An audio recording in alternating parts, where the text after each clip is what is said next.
예수 주신 평안함 늘 충만하도다.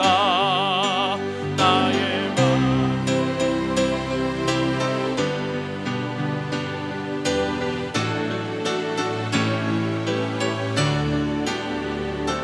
악한 죄 파도가 많으나 마음이 늘 평안해.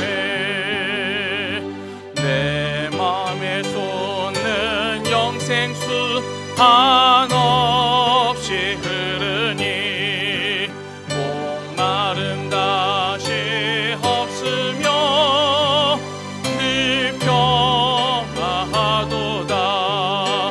나의 마음속에 늘 평안해.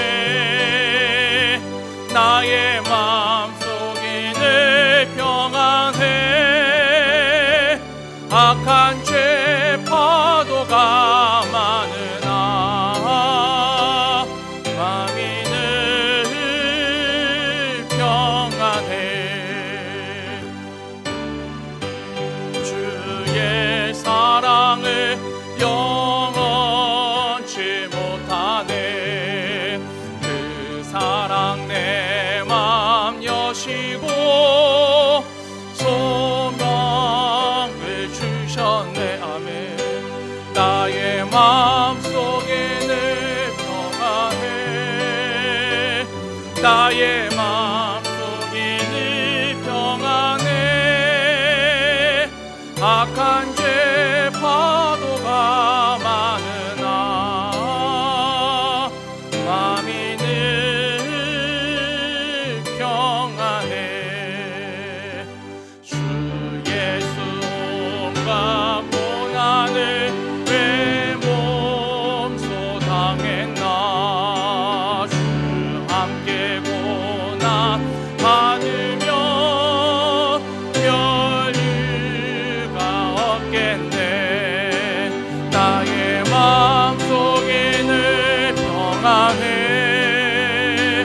나의 마음 늘 평안해. 악한 죄 파도가 많으나 마음이 늘 평안해. 아멘.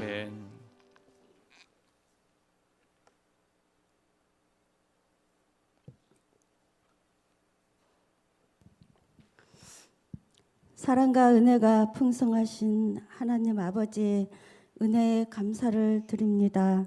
힘들고 어려운 이때에 주의 성전으로 인도하셔서 예배를 드릴 수 있음이 마치 가뭄의 담배와도 같이 목마름을 적셔주는 예배인 것을 고백합니다. 귀한 생명의 말씀이 우리의 영혼을 충분히 적셔 주시기를 위해서 기도합니다. 헤쳐나가기조차 버거운 많은 재해 재난의 연속입니다. 다윗이 어디로 가든지 여호와께서 이기게 하셨던 것을 바라봅니다. 그 형통함이 이 시대에 나타나지기를 소망해 봅니다. 또한 이 나라의 지도자를 세우는 행사가 있습니다. 하나님의 선한 일꾼이 세워지기를 간구드립니다.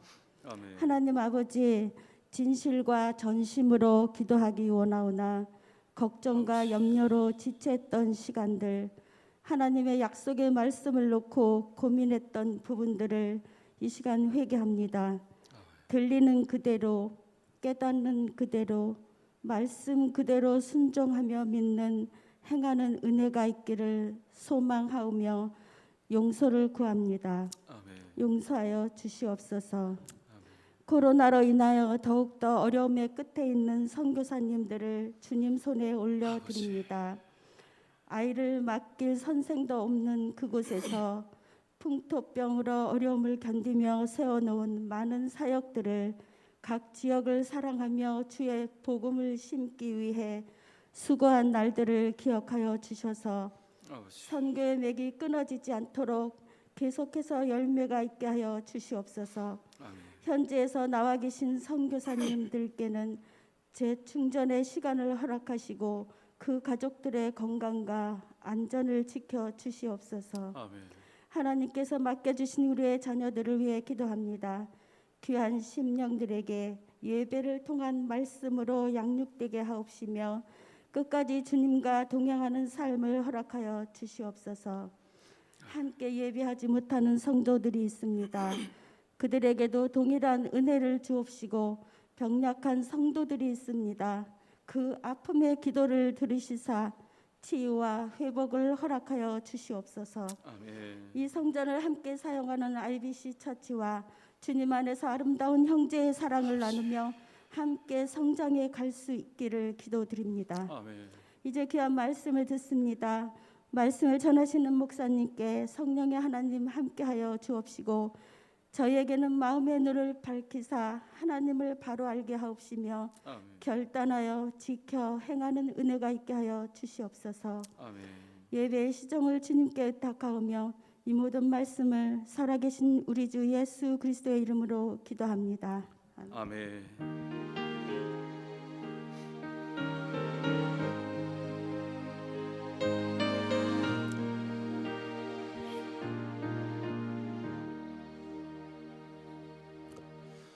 오늘 우리에게 주신 하나님의 말씀 고린도전서 10장 13절로 22절까지 말씀입니다.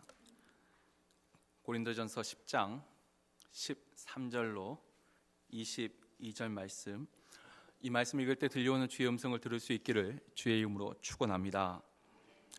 사람이 감당할 시험 밖에는 너희가 당한 것이 없나니 오직 하나님은 미쁘사 너희가 감당하지 못할 시험 당함을 허락하지 아니하시고 시험 당할 즈음에 또한 피할 길을 내사 너희로 능히 감당하게 하시느니라.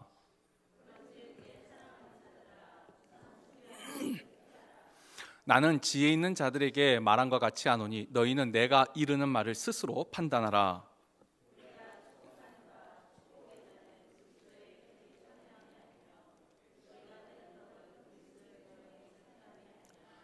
떡이 하나요 많은 우리가 한 몸이니 이는 우리가 다 한 떡에 참여함이라.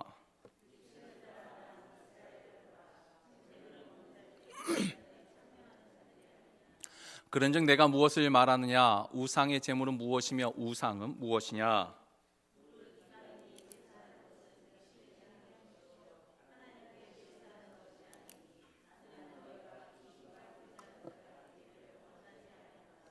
너희가 주의 잔과 귀신의 잔을 겸하여 마시지 못하고 주의 식탁과 귀신의 식탁에 겸하여 참여하지 못하리라. 그러면 우리가 주를 노여워하시게 하겠느냐? 우리가 주보다 강한 자냐? 아멘. 잠깐 기도하겠습니다. 사랑의 하나님 감사합니다. 오늘도 우리에게 거룩한 날을 구별되어 지킬 수 있도록 주의 성전에 나와 예배할 수 있도록 이곳에 서 있게 하신 아버지 은혜 감사합니다. 주님, 그 나라에 가기까지 늘 주님 앞에 예배하는 이 믿음과 또한 환경과 건강을 주님께서 늘 주관하여 주옵시고 예배를 통하여 하나님의 임재를 느끼며 그 안에 주님이 주시는 힘을 의지하고 이 남은 여생 살아가는 우리 모두 되게 하여 주옵소서. 어렵고 힘든 시기에 주의 은혜를 간구합니다. 이 땅에 기도하는 백성이 있음을 기억하시고 돌아보사 긍휼히 여겨 주옵소서. 또한 힘들고 어려운 중에서도 주님 앞에 귀한 예물로 믿음을 드리는 손길들이 있습니다. 하나님 그 손길에 복을 주시고 형통케 하사 이 땅에서도 베푸는 손이 될지언정 꼬이는 손이 되지 아니하게 하여 주옵소서. 이제 주의 음성을 듣습니다. 말씀을 들을 때에 깨달아 주시는 영적인 눈과 귀가 열리도록 또 전한 자의 입술을 주장하사 온전히 주의 마음과 뜻만이 전달되도록 성령 하나님 이 시간 함께하여 주옵소서. 감사드리며 예수 그리스도 이름으로 기도드립나이다. 아멘. 오늘 우리가 읽었던 고린도전서 10장 말씀 계속 이어지고 있죠. 이 우상의 제물에 대해서 사도 바울이 어떻게 이 우상의 제물로 인한 문제를 해결해야 되는지 그의 이 권면이 기록되어 있습니다. 제일 처음에 우상의 제물로 인한 문제에 대한 바울의 권면이 무엇이었죠? 그건 건덕이었습니다. 남의 그 믿음을 세워주는 그 덕으로 너희가 이 문제를 바라보라. 두 번째 관점은 바로 사명의식이었습니다. 남의 믿음만 세울 것이 아니라 너 자신의 믿음을 위하여 특별히 너에게 주신 하나님이 그 주신 사명을 감당하기 위하여 이 우상의 제물을 어찌할 것인지 너희가 스스로 생각하라. 이게 이제 두 번째 관점이죠. 세 번째가 지난주에 봤던 대로 이 과거 광야에서 있었던 이스라엘의 그 역사를 통하여서 그것을 신학적으로 해석을 했어요. 그래서 그 광야에서 주었던 그 교훈처럼 너희는 하나님 앞에 우상의 제물을 먹지도 말고 음행하지도 말고 분쟁하고 다투지도 말고 하나님이 그 광야 이스라엘을 징계하셨던 것을 교훈 삼아 어떻게 했죠? 맨 마지막 결론이 너희가 선줄로 알거든 넘어질까 조심하라. 이 과거의 교훈을 통하여서 또 권면을 합니다. 자, 오늘은 이제 네 번째 관점으로 넘어갑니다. 이 선줄 알거든 넘어질까 조심하라 이렇게 교훈하고 나서 우리가 지난주 맨 마지막 읽었던 게 바로 오늘 13절이죠. 사람이 감당할 시험 밖에는 너희가 당한 것이 없나니 오직 하나님을 믿으사 너희가 감당하지 못할 시험 당함을 허락하지 아니하시고 시험 당할 즈음에 또한 피할 길을 내사 너희로 능히 감당하게 하시느니라. 사실 이 한 구절만 가지고도 우리가 충분히 은혜를 누릴 수가 있습니다. 근데 이 구절이 일단은 우상 숭배와 관련된 구절이에요. 그래서 그 밑에 14절에 13절에 이렇게 감당할 만한 시험 외에는 하나님이 너에게 허락하지 아니하셨다 하고 14절에 그런즉 내 사랑하는 자들아 우상 숭배하는 일을 피하라. 그러니까 이 13절도 결국은 뭐죠? 우상 숭배하는 일과 지금 관련이 있다는 거예요. 우상 숭배와 관련해서 이 교훈을 주고 있는 것입니다. 자, 그렇다면 도대체 이 교훈이 우상 숭배하는 이 문제와 어떤 연관이 있는가? 자, 우리가 이것을 제대로 이해하려면은 일단 이 우상 숭배, 정확히 말하면 우상으로 인한 제물이죠. 그 고린도 지역에 있는 그 수많은 그 그리스 로마 신화에 등장하는 그 신들 앞에서 제가 이미 말씀드렸어요. 경제 활동을 하는 이 상인들의 연합 모임이 길드에서 각자의 그 모시는 신들이 있어요. 그리고 그 신들한테 제사를 지냈어요. 그 제사를 지낸 그 음식을 그들이 서로 나눠 먹었어요. 자, 이런 우상의 제물에 대한 이 문제가 있는데 이 우상의 제물을 대하는 사람들의 좀 태도를 우리가 좀 구분을 하면 이 말씀을 이해하기가 좀 쉽습니다. 사실 이 우상의 제물로 인해서 문제가 발생하는데 일단 기본적인 거, 먹는 사람들 때문에 문제가 발생했을까요? 먹지 않는 사람들 때문에 문제가 발생했을까요? 기본적으로는 먹는 사람들 때문에 문제가 발생을 했습니다. 사실은 먹어도 아무 문제가 없는데 이 먹는 것으로 인하여 시험 드는 사람이 생겨났어요. 근데 이 안에 또 우리가 좀 자세하게 좀 들여다보면 한 네 종류의 사람으로 좀 나눠볼 수가 있어요. 이 첫 번째는 이 우상의 제물을 먹는 사람들 중에요. 사도 바울이 말한 것처럼 올바른 지식을 가지고 믿음이 강한 사람들이 있었어요. 이 올바른 지식을 가진 사람들이 어떤 사람이에요? 그 8장 우리가 4절에서 7절 말씀 봤듯이 우상은 아무것도 아니라는 거예요. 그리고 이 우상하게 드린 제물도 이건 음식이지 이 음식 때문에 우리의 구원이 결정된 것이 아니라는 거예요. 그러니까 올바른 지식을 가지고 있어요. 그래서 믿음이 강한 사람들은 아무 거리낌 없이 그 음식을 먹을 수 있었어요. 일단 그런 사람들이 한 부류 있어요. 그리고 또 이 고린도전서, 이 고린도교회에서 그와 같은 사람은 언급되지 않는데 또 반대로 있잖아요. 이건 특별히 예루살렘과 가까운 지역에 있었던 그러니까 유대인들 중에 기독교인이 된 유대 그리스도인들이 많은 교회에서는 똑같은 동일한 그냥 믿음이에요. 나는 이 음식은 아무것도 아니에요. 이걸 먹는다고 해서 구원을 받고 먹지 않는다고 해서 구원을 받고 그런 문제가 아니에요. 똑같은 믿음을 가지고 그러나 나는 유대교회에서 유대인으로서 우리 과거 조상들의 이 전통을 그러니까 나는 예수를 믿어요. 나도 여전히 그 과거 유대교 율법처럼 이 음식을 잘못된 음식을 먹었다 해서 막 죄책감을 들고 그런 건 아니에요. 그러나 내가 지금까지 해왔던 이 이대로 나는 내 믿음을 지키겠다라고 해서 안 먹는 사람들이 있었어요. 그러니까 유대 그리스도인 중에 분명히 그냥 믿음으로 안 먹는 사람이 있어요.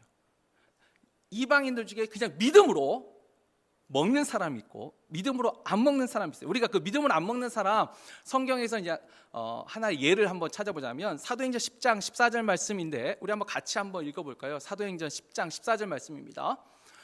베드로가 이르되 주여 그럴 수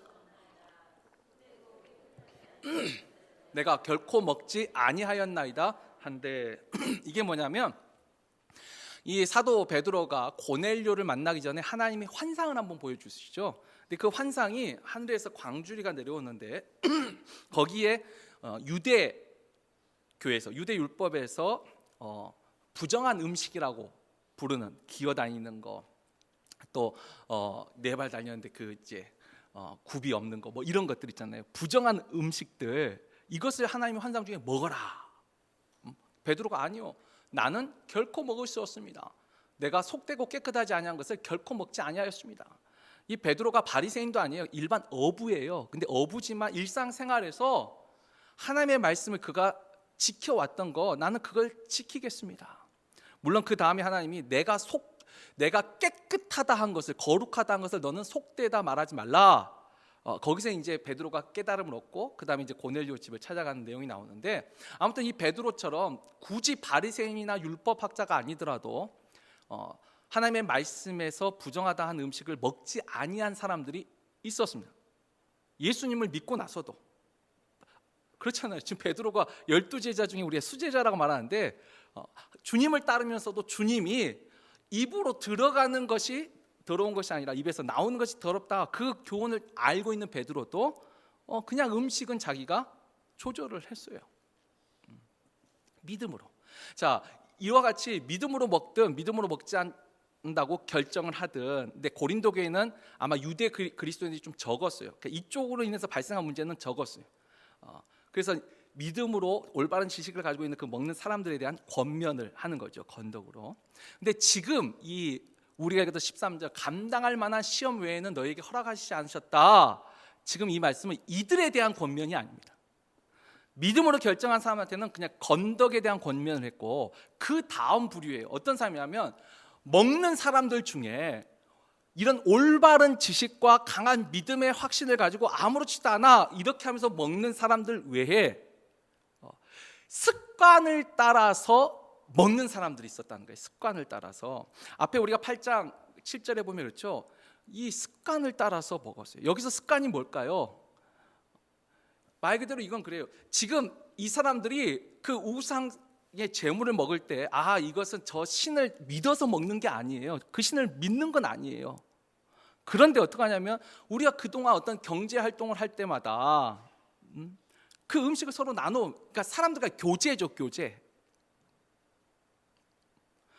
그리고 우리가 8장 13절에도 보면은 사도 바울의 말에도 보면 만약에 내 형제가 실종한다면 나는 영원토록 고기를 먹지 않겠다. 우상의 제물이라는 표현을 쓴 게 아니라 그냥 고기예요. 그러니까 육식을 하던 그 식생활. 그러니까 내가 평상시 고기를 좋아하는 사람이에요. 그래서 과거 역사를 보면은 우상에게 드린 고기와 그 다음에 그러니까 제사에 쓰인 제물과 그렇지 않은 제물을 구분을 했대요. 그런데 이 제물에 쓰이지 않는 고기 얻기가 힘이 드는 거예요. 왜냐하면 그 당시에 뭐 고기가 많지 않으니까 대부분 그러니까 일석이조라고 제사에 쓰였던 제물들을 시장에서 많이 팔았다는 거예요. 근데 나는 고기를 그냥 좋아하는 거예요. 고기를. 그 신을 믿는 건 아니에요. 근데 그 습관에 따라서 이 고기를 먹었어요. 그런데 거기에 대해서 아까 먹지 않는 사람들이 이건 우상의 제사에 쓰였던 제물이야 라고 말하니까 이 사람들의 마음에 뭐예요? 죄책감이 좀 있었던 것 같아요. 그러니까 확실한 믿음을 가지고 확신을 가지고 먹는 게 아니라 그냥 과거 이 생활의 습관에 따라서 이거 그렇잖아요. 오늘날 우리에게 좀 더 쉬우면 그렇죠.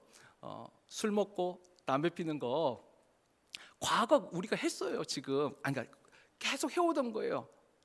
이것 가지고 내가 구원을 천국 가냐 못 간다 지옥 간다 아니란 거 우리가 알아요. 그리고 근데 마음 한구석에서 이거 안 하는 게 더 좋은데 알아요. 그런데 이게 쉽게 끊어지냐는 거예요. 그러니까 이런 상태에 있는 사람들이 있어요. 이런 상태에 있는 사람. 먹으면서도 뭔가 걸려하는 사람들이 있었다는 거예요. 그래서 오늘 우리가 읽었던 10장 그 밑에 25절 27절에 보면 시장에서 파는 것은 너희의 양심을 위해서 묻지 말고 먹으라. 아까 이건 이제 식생활에 대한 이야기예요. 또 불신자 중에 누가 너희를 초대하거든 또 거기 가서도 그냥 먹으라라는 거예요. 그러니까 사회적 관계, 경제 활동, 어떤 식생활 속에서 그 내가 지금까지 해왔던 그걸 완전히 끊지 못하고 거기에 따라서 먹는 사람들이 있었다는 거예요. 또 이쪽으로 반대로 좀 와서 먹지 않는 사람들 중에서도 나는 이거 안 먹을 거야. 확실히 나는 이거 안 먹어도 충분해. 믿음으로 딱 끊고 안 먹는 사람들도 있어요. 근데 거기에도 또 중간이 있는 거예요. 먹지 않긴 않는데 이건 우상의 제물이야. 뭔가 마음에 좀 거리껴서 안 먹기로 했어요. 그런데 그것으로 인해서 발생하는 어려움들 때문에 고민하고 갈등한 사람들이 있는 거죠. 내가 지금 이 경제 활동에서 같은 상인들 그죠 장사하는 사람들이 서로 모였어요. 비슷한 사람. 그래서 어찌됐든가 우상 그 숭배하는 제사에는 자기가 참여를 안 했어요. 근데 나중에 음식을 나눠서 먹는데 자기는 또 이게 또 걸려서 그것도 안 먹는 거예요. 그러니까 또 어떻게 해요? 이 사람들 사이에서 쟤는 왜 저래? 예전에는 다 잘 먹었으면서 자 이런 것 때문에 이 마음에 고민과 갈등이 있는 사람들 있죠. 그래서 지금 이 13절에 감당할 만한 시험 외에는 하나님께서 허락하지 않으셨다. 지금 이 권면은 선줄로 알거든 넘어질까 조심하라. 이건 믿음이 있는 사람들한테 하는 권면이고 이 13절은 이처럼 중간에서 고민과 갈등을 겪고 있는 먹으면서도 고민과 갈등이 있는 사람 먹지 않으면서도 고민과 갈등이 있는 그 사람들에게 해주는 우리가 권면이라는 것입니다. 그러니까 이런 겁니다. 너가 지금 먹으면서 걸려하는데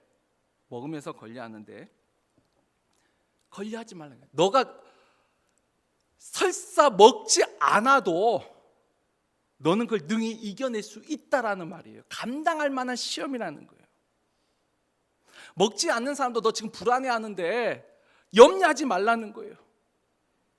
너가 지금 이거 안 먹는다고 해서 이 장사하고 이런 데에서 어려움을 겪을 것 같이 염려하지 말라는 거. 하나님이 감당할 만한 시험밖에는 허락하지 아니하셨다는 거예요. 감당하지 못할 땐 피할 길을 예비하신다는 거예요. 더 쉬운 예로 해볼까요? 우리가 그렇죠. 특별히 이 음식점이나 이런 서비스업 하시는 분들은 주일에 더 장사가 더 잘 되죠. 왜? 쉬는 날이니까. 세상은 그날이 썬데이잖아요. 할로데이, 쉬는 날이. 근데 내가 믿음을 가졌어요. 내가 주일에는 문을 닫아야겠구나, 클로즈 해야겠다 마음을 먹었어요. 그러나 이게 믿음의 확신을 가지고 딱 하면 좋아요. 그런데 이게 참 약간 갈등이 겹칠 때가 있어요. 내가 주일날 일을 안 하고 이걸 클로즈를 해야 되는데 그러면 또 이게 수입이 또 떨어지고 또 혹시 단골이 찾아왔는데 가게 문 닫아가지고 그냥 가버리면 또 그 사람 잊어버리지 않을까, 이런 염려들이 많이 들어올 수가 있잖아요. 그럴 때 하나님이죠. 감당할 만한 시험 외에는 허락하시지 않는다. 너가 문을 클로즈 하더라도 하나님이 그러면 토요일날 이틀치 양식을 거두게 하셨던 것처럼 하나님이 그걸 감당할 만한 시험을 주신다는 거예요. 이 권면.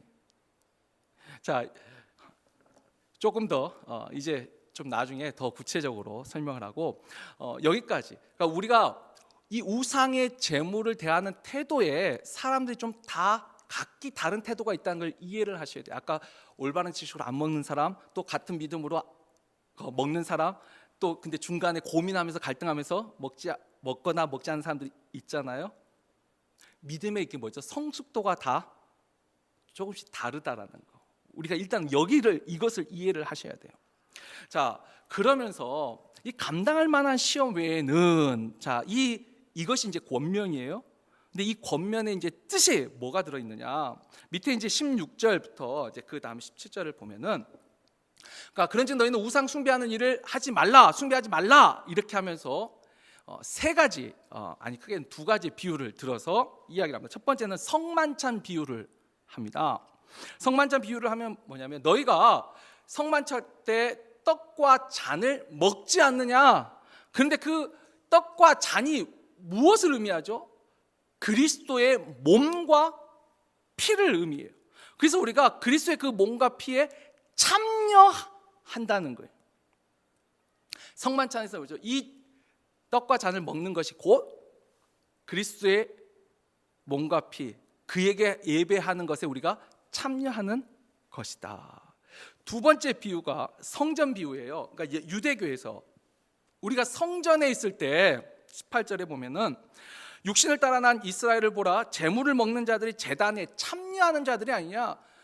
제물을 먹는 그 사람들이 곧 그 제단, 제사에 참여하는 사람이라는 거예요. 여러분 이걸 잘 이해하셔야 돼요. 성만찬이나 성전에서 드리는 예배나 거기에 있는 예물, 제물을 먹는 것이 곧 그 제사에 참여하는 것이다. 그렇게 말하면서 20절에서 이제 22절까지가 뭐냐면, 그런즉 내가 그럼 너에게 무엇을 말하냐? 이방인이 제사하는 것은 귀신에게 하는 것이요 하나님께 제사하는 것이 아니니, 나는 너희가 귀신과 교제하는 자가 되기를 원하지 아니하노라. 너희가 주의 잔과 귀신의 잔을 겸하여 마시지 못하고 주의 식탁과 귀신의 식탁에 겸하여 참여하지 못하리라. 이게 뭔 말이에요? 성만찬에서 떡과 잔을 마시는 것이 그리스도의 몸과 피에 참여하는 것처럼, 성전의 제물을 먹는 것이 성전의 그 제사 예배에 참여하는 것처럼, 너희가 지금 우상의 제물을 먹는 것이 곧 우상 숭배에 참여하는 거라. 아니 그러면 앞에서 쭉 말하다가 여러분, 그래서 이 사도 바울이 말하는 이 핵심을 잘 보셔야 돼요. 그러면 결국 우상의 제물을 먹지 말라는 말이잖아요. 지금 주의 잔과 귀신의 잔을 어찌 같이 마실 수 있냐는 거예요. 아니 앞에서는 우상도 아무것도 아니고 이 음식으로는 우리가 구원을 받고 못 받고 결정된 게 아니다 말해놓고, 지금 여기 와서는 우상의 제물을 먹는 것이 곧 우상에게 제사하는 거하고 같은 것이다. 여러분 여기에 이제 포인트가 있어요.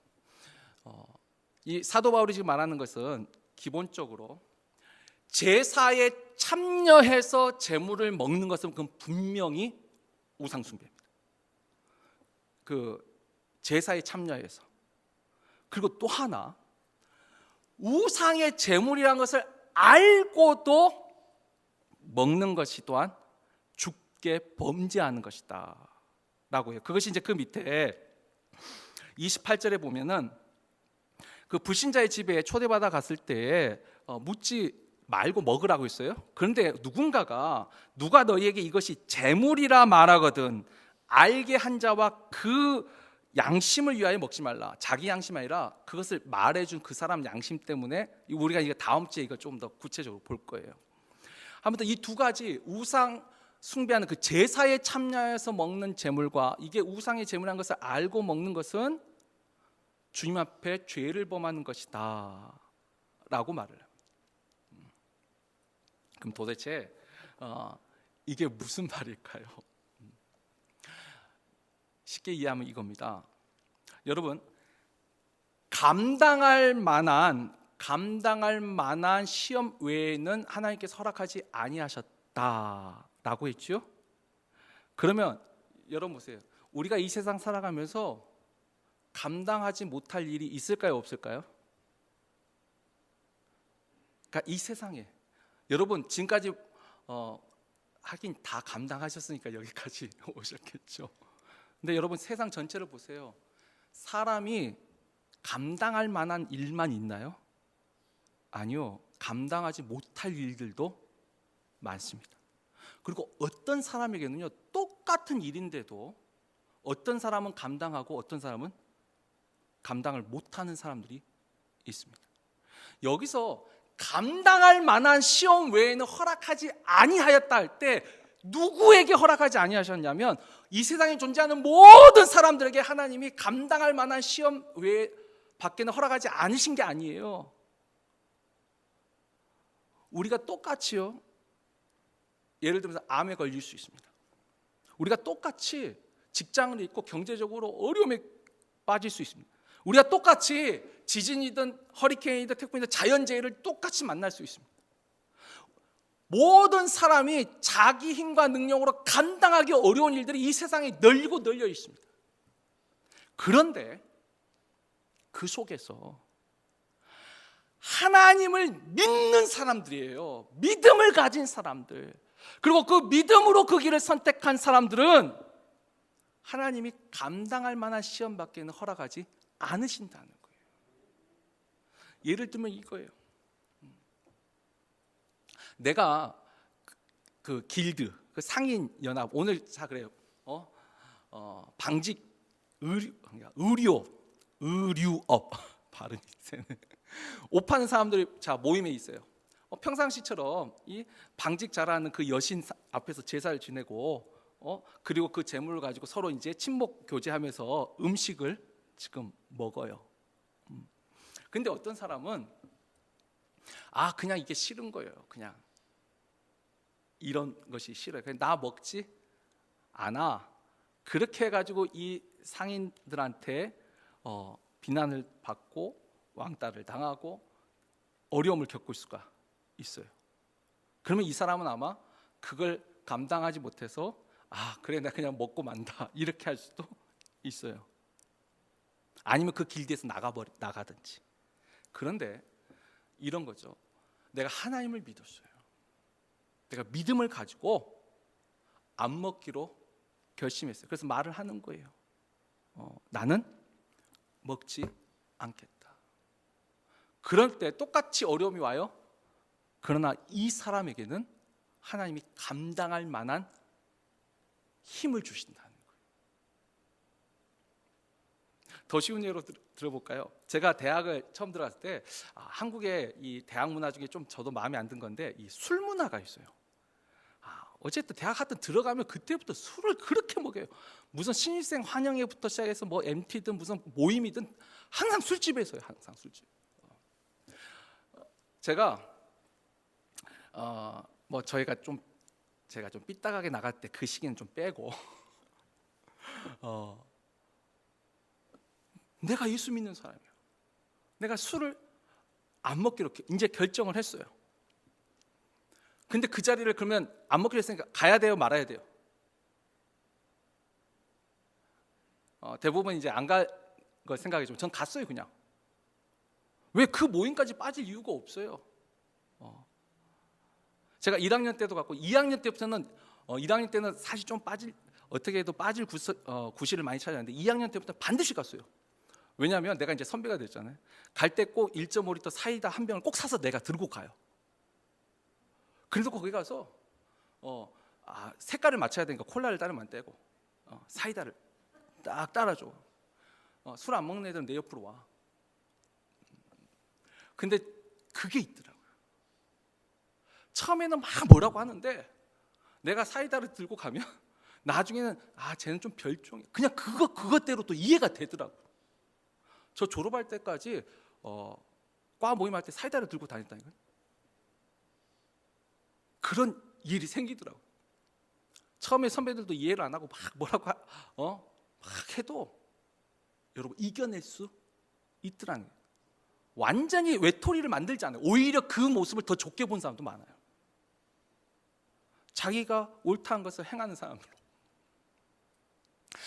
감당할 만한 시험 외에는 허락하지 않는다. 이것은요 모든 사람에게 하신 권면이 아니라 너희가 믿음으로만 선택한다면 너희는 능히 감당할 수 있다는 거예요. 능히.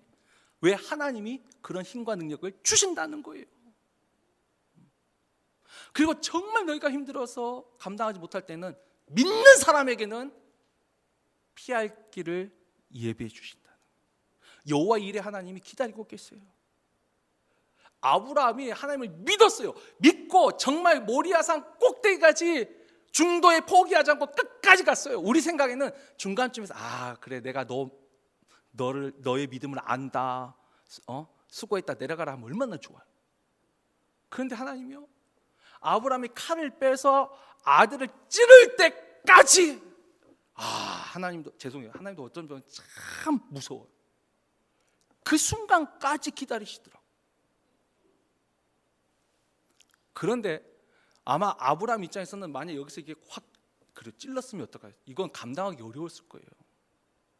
그가 아무리 히브리서에 있는 말씀처럼 부활에 대한 신앙을 가졌다 하더라도 사랑하는 아들의 심장에 칼을 진짜 꽂았다면 어려울 거예요. 그런데 그 감당하지 못할 쯤에 여기까지는 그때 피할 길을 예비하셔서 바로 등 뒤에 덤불에 걸려있는 양을 보게 하셨어요. 거기까지 못 갔으면 양이 안 보이죠. 중간에 내려오는 거예요. 그냥. 여러분 뭘 말하고 있어요 지금? 너희가 믿음을 가지고 선택한다면 하나님은 반드시 감당할 만한 시험에는 허락하지 않는다라는 거예요. 즉 그렇다면 이제 여러분 보세요. 이 믿음의 성숙도에 대한 이 변화에 또 여러분이 좀 아셔야 돼요. 아까 지금 사도 바울은 뭐냐면 너희가 제사에 참여해서 그 제물을 먹는 건 분명히 우상 숭배예요.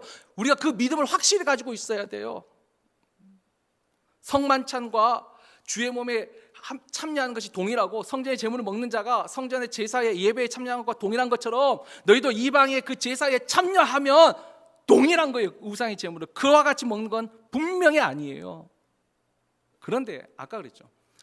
이게 제사에 쓰였던 음식이야. 그 경우는 이제 좀 분별이 돼요. 믿음이 아직 성숙하지 못할 때는 이것 때문에 시험 든 사람이 있어요. 이것 때문에 시험 든 그 사람 때문에 먹지 말아요. 그 사람의 양심 때문에 먹지 말라는 거예요. 내 양심이 아니고.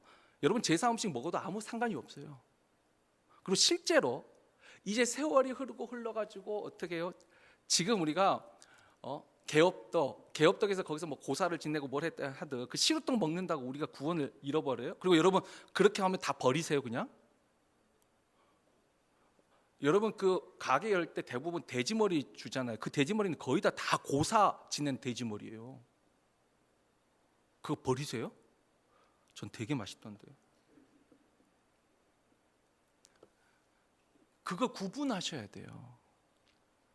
그러니까 중요한 건 내가 믿음으로 이것을 결정하느냐 아니냐, 이게 참 중요한 거예요. 근데 그 믿음의 성숙도가 다르다는 것을 이해를 하셔야 돼요. 제가 주보에 대해서 몇 가지 예를 들어놨어요. 참 이제는 아무런 문제가 있지만 처음에요, 여러분 드럼이 예배 찬양 시간에 쓰일 때 한국 교회에서는 정말 많은 논란이 있었어요. 이 드럼은 사탄의 악기라고 했다니까요. 요즘 여러분도 그렇게 생각하세요? 드럼이 사탄의 악기예요? 옛날에 그런 실제로 논란이 있었어요. 그 다음에 온 논란이 뭐냐면 이제 드럼이 이제 그래서 사용됐어요. 근데 이제 드럼이 강대상 중앙에 이제 오는 것 가지고도 참 문제가 많았어요. 어떻게 강대상에 드러머가 있는? 근데 이제 음악한 사람들은 드럼이 이 음의 중심을 잡아야 된다고 하더라고요. 저도 이제 그건 잘 모르겠어요. 아무튼 이게 중앙에 있는 게 도움이 된대요. 근데 그것 가지고도 많이 싸웠어요. 근데 거기서 핵심은 뭐예요? 드럼이 중앙에 있으면 안 돼. 신학적으로 해석해야 돼요. 음악적으로 해석해서 드럼은 중앙에 있어야 돼. 이거예요? 여러분 그 교회의 믿음의 성숙도에 달려 있어요. 그 드럼이 중앙에 있어서 도저히 찬양에 집중을 못하면 어떻게 해요? 드럼 밑으로 내려가야죠. 관점이 좀 틀려요. 복음성도 마찬가지예요. 하긴 우리 벨리중앙장로교회도 아시죠? 우리도 찬송가를 너무 사랑해요. 우리 교회는. 근데 어떤 분들은 복음성은 찬송가가 아니라고 생각해요. 근데 여러분 아세요? 이 찬송가도 옛날에 복음성이었어요. 복음성 중에 하나님을 찬양하는 노래가 있고 사람에게 향한 노래가 있어요. 근데 사람에게 향한 노래는 또 찬양이 아니라고. 그런 때가 있었어요. 아까 말한 음주 흡연도 마찬가지예요. 과거 우리 한국 교회 초대교회에 보면 교회 다니는 사람들은 술 담배를 안 하는 사람들이에요. 그건 우리나라만의 역사예요. 제가 한번 말씀드렸죠. 선교사님들이 와서 보니까 이 일본 사람들이 우리나라 백성을 우민한 어리석게 만드는 정책 중에 하나가 양조장을 엄청 많이 해줬어요. 그래서 다른 건 다 일본인들이 사장인데 좋은 기술 있는 건 한국인이 사장돼서 자기가 할 수 있는 게 양조장이에요. 그래서 옛날에 잘 기억해 보세요. 옛날에 잘 산다는 사람은 다 양조장집 사람들이에요. 술 만든 건 막 장렬했어요. 너희들 얼마든지 만들어, 얼마든지. 담배가 다 민간 기업에서 팔았는데 우리나라는 국영 기업이에요. 담배를 국가가 장렬을 했어요. 근데 이게 다 일제 시대 때 있었던 일들이에요. 역사적으로. 근데 이것을 보고 선교사님들이 끊어야겠는데 끊게 할 방법이 없어요. 그래서 어떻게 하냐면 술 먹고 담배 피면 지옥 갑니다 가르치는 거예요.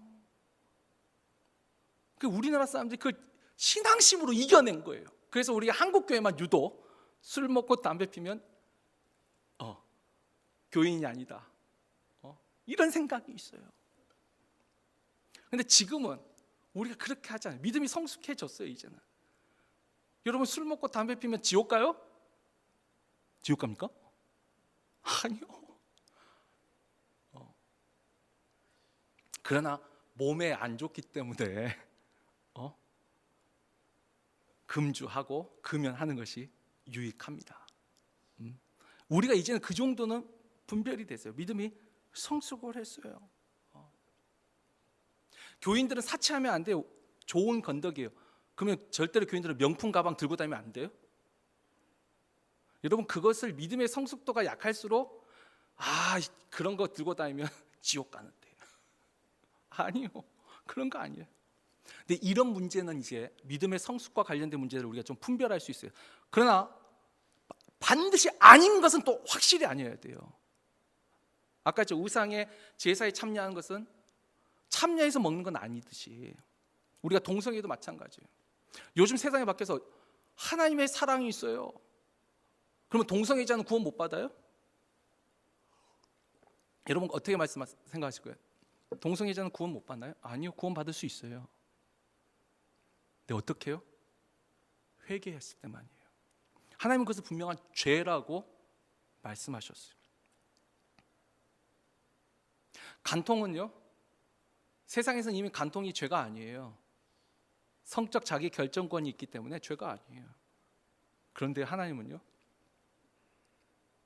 여러분 간음은 죄입니다. 이건 믿음의 성숙과하고 또 상관이 없는 거예요. 여러분 중요한 건 뭐냐면 내가 어쨌든 믿음을 가지고 하나님이 죄라 했다면 그걸 죄라고 내가 믿는 거, 그리고 또 믿음의 성숙에 따라 다를 수 있지만 적어도 이것이 나에겐 믿음이라고 생각한다면 여러분 그것을 지키세요. 분별하면서도 지키세요. 그러면 어떻게 해요? 하나님이 감당할 만한 시험을 받게는 허락하지 않는다는 거예요. 믿음으로 선택한 그 사람은 하나님이 도와주신다는 거예요. 내가 계산하고 이렇게 하면 사람들이 더 좋아하겠지, 사람들 눈치 보는 것도 아니고 이렇게 하면 나한테 더 많은 유익이 오겠지 계산하지 않고 하나님이 이것을 기뻐하시지, 내가 믿음으로 선택할 때 하나님이 이와 같은 은혜를 주시는 줄 믿으시기를 주의 이름으로 축원합니다. 그리고 여러분 아까 했죠, 학과 믿음 있는 사람들이 아니라 지금 이 중간에 고민과 갈등하는 사람들에게 주는 권면이에요. 중간에 고민과 갈등이 있을 때 여러분, 고민과 갈등의 의미가 무엇이죠? 제가 여러 번 말씀드렸어요. 내 안에 고민이 있어요. 내가 갈등이 있어요. 그 생각은요, 내 안에 2개 이상의 생각이 있다는 거예요. 하나의 생각만 있는 사람은 갈등하지 않아요. 고민하지 않아요. 아까 있죠, 아무렇지도 않아, 딱 그 생각만 있는 사람은 먹어도 돼요. 나 이거 안 먹어요. 안 먹고도 나 잘 살아. 딱 한 생각만 가진 사람은 고민이 없어요. 근데 중간에 고민하는 사람이 있어요. 갈등하는 사람이 있어요. 내가 이렇게 해야 될까? 이렇게 해야 될까? 이게 뭐예요? 2가지 생각이 있어요. 그러면 우리가 그때 깨달아야 되는 게 뭐죠? 이 2가지 생각 중에 어떤 것이 하나님이 좋아하시고 기뻐하시고 선하시고 온전하신 뜻인가를 그때 분별하는 거예요. 그러니까 고민이 생길 때 이것이 나에게 어떤 게 더 유리할까? 이것이 어떤 것이 더 사람들이 더 많은 사람이 좋아할까? 이 기준이 아니라 고민과 갈등이 생겼을 때 하나님은 이 중에서 어떤 걸 더 좋아하실까? 그걸 선택하면 하나님이 감당하게 하신다는 것이죠. 이게 중요한 거예요. 이게 중요한 포인트.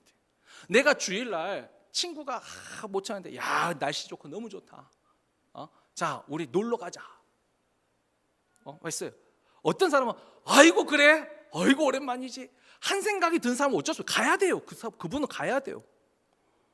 고민할 것이 없어요. 근데 또 어떤 분을 해도 나 교회 가야 돼.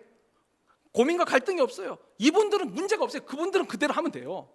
근데 이제 중간에 이거 교회는 가야 되겠고, 아이고 산에도 가고 싶고, 낚시도 하고 싶고, 골프도 치고 싶고, 한번 땡기러 가야 되는데 막 갈등이 되는 거예요. 고민과 갈등이 돼요.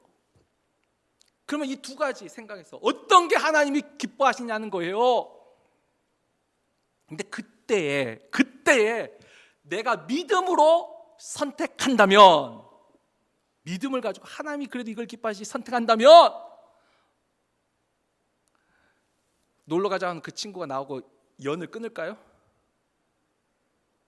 아니요, 그런 일이 일어나지 않아요. 하나님이 막아주세요. 그러면 설사 연을 끊으면요, 안심하세요. 믿음을 가진 더 좋은 친구를 하나님이 예비하셨다가 주실 거예요. 하나님이 돕는 거예요. 내가 믿음을 가지고 선택하면. 그러니까 핵심은 이거예요. 먹으세요. 먹어도 됩니다. 아니 먹지 마세요. 지금 먹어요 먹지 마. 이걸로 결정한 게 아니라 사도 바울이 말한 것은 너희가 가진 믿음을 가지고 선택하는 거예요. 너희가 가지고 있는 그 믿음, 너희가 옳다 생각하는 그 믿음을 가지고 결정하라. 그러면 하나님이 도와주신다. 그래서 이 감당할 시험 외에는 허락하지 않는다는 이 말씀을 우리가 일반적으로도 우리가 적용할 수 있어요. 지금 이 고린도 교회에서는 우상의 제물에 대해서 그 갈등하고 있는 사람들한테 갈등하지 마. 너희가 믿음으로 선택하면 반드시 모든 어려움을 이겨낼 수 있어. 이렇게 격려하고 있는 말씀이고, 오늘날 우리에게도 이건 똑같이 적용돼요. 꼭 우상의 제물뿐만 아니라. 뭐죠? 우리는 세상을 이기는 방법을 알고 있는데 그게 믿음이에요. 우리는 세상을 믿음으로 이길 수 있어요. 믿음으로. 우리가 히브리서 11장 33절 38절 보면 믿음으로 어떤 사람은 나라들을 이겨내고 죽음을 이겨내요. 믿음으로. 그런데 이 구절은 우리가 한번 이 한 주간 암송하면서 묵상했으면 좋겠어요. 요한일서 5장 4절 말씀, 짧은 말씀인데 우리 한번 다 같이 읽어보죠. 읽습니다. 무릇 하나님께로부터 난 자마다 세상을 이기느니라. 세상을 이기는 승리는 이것이니 우리의 믿음이니라. 아멘. 여러분, 하나님께로부터 난 사람이라면, 우리가 하나님에 대한 믿음을 가진 사람이라면 우리는 세상을 이겨낼 수 있어요. 여기서 말하는 세상이 뭐예요? 우리는 질병도 이겨낼 수 있어요. 경제적인 어려움, 근심과 가난과 그 불안과 공포도 이겨낼 수 있어요.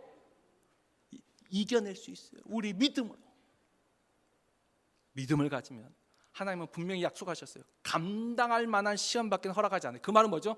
감당할 수 있는 힘을 주신다는 거예요. 그리고 너가 정말 지치고 낙심하여서, 여기에 또 하나님 뜻이 있겠죠. 훈련에 정말 감당치 못해서 쓰러질 것 같을 때는 피할 길을 보여주신다. 이게 다 하나님이, 여러분 중요한 건 감당할 만한 시험, 이게 중요한 게 아니라 감당할 만한 힘을 주신다는 게 진짜 핵심이에요.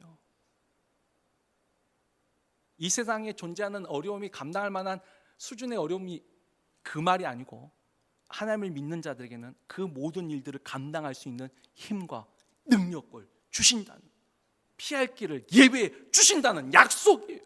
그러니까 힘을 내라는 거예요. 힘을. 오늘날 우리도 생각해보세요. 코로나 이 시대에 우리가 지금 믿음 생활하는 것도 여러분 불안하고 걱정되고 염려되세요? 아니, 이미 믿음의 확신을 가진 분들은 문제 없어요. 그분들에는 아까 그냥 건덕을 생각하면 돼요. 그러나 내가 혹시 불안하고 염려된다면, 여러분, 내가 이걸 믿음으로 선택했으면 하나님은 감당할 만한 힘을 주실 거예요.